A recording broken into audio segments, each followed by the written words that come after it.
When you go into a cave, you can feel different emotions, from fear to wonder. You can also let your fantasy run wild and imagine the ancient age. It is a way to go back into the past.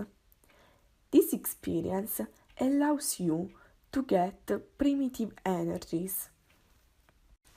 We usually attach little importance to our surrounding landscape, but as we have discovered, there are amazing sites where we live, hidden treasures like the Carsa Caves, located in the territory around Cassano delle Murge. The term karst is derived from the German name for the karst region in the Slovenia and Italy, where geologists first studied karstic landscape.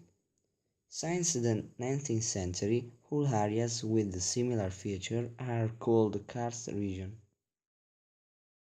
Karst is shaped by the dissolving action of rainwater on carbonate bedrock like limestone and dolomite. Karst landscape is characterized by barren, rocky ground, caves, sinkholes, underground streams.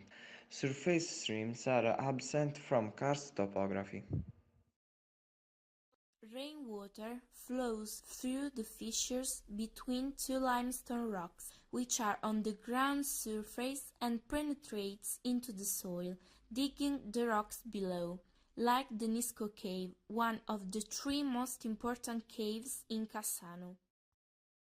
The process of dissolution is responsible for karst topography. This process consists in rainwater becoming progressively acidic by picking up carbon dioxide molecules (CO2) from the atmosphere and from the ground, seeping through the soil, forming a weak acid according to the following reaction. Water plus carbon dioxide yields carbonic acid. The carbonic acidic solution H2CO3 in contact with limestone reacts with the calcium carbonate CaCO3 that limestone is made of, forming calcium bicarbonate. According to the reaction, calcium carbonate plus carbonic acidic yields calcium bicarbonate. This product is soluble, unlike the calcium carbonate.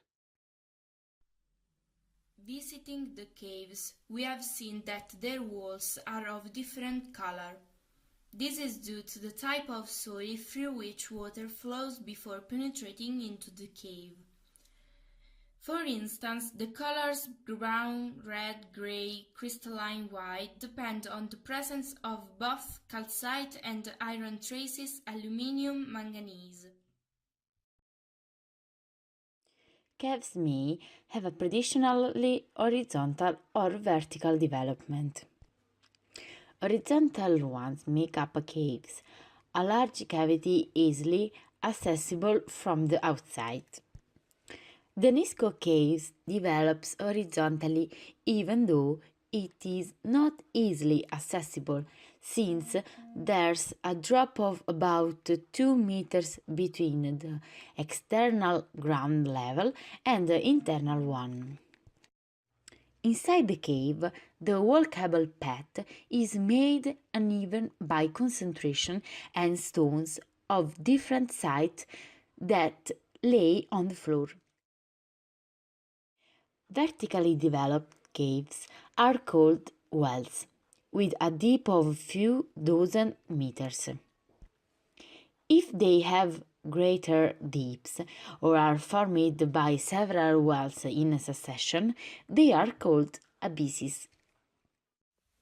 Another feature of karst cave is the presence of stalactites and stalagmites, which are deposits of calcium carbonate formed by the chemical precipitation of drips or thin films of water.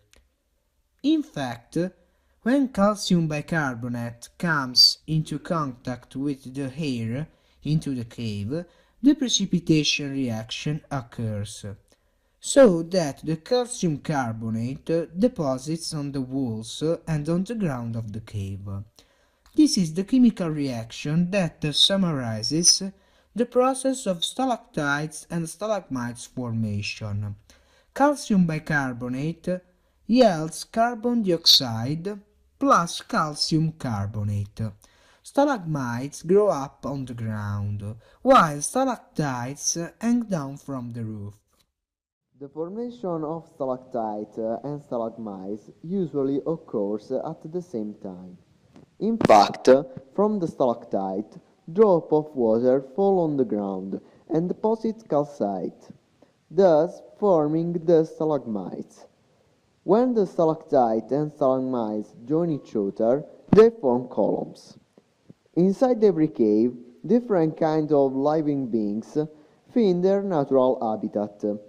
We were really impressed by the presence of spiders and little insects in the cave we visited.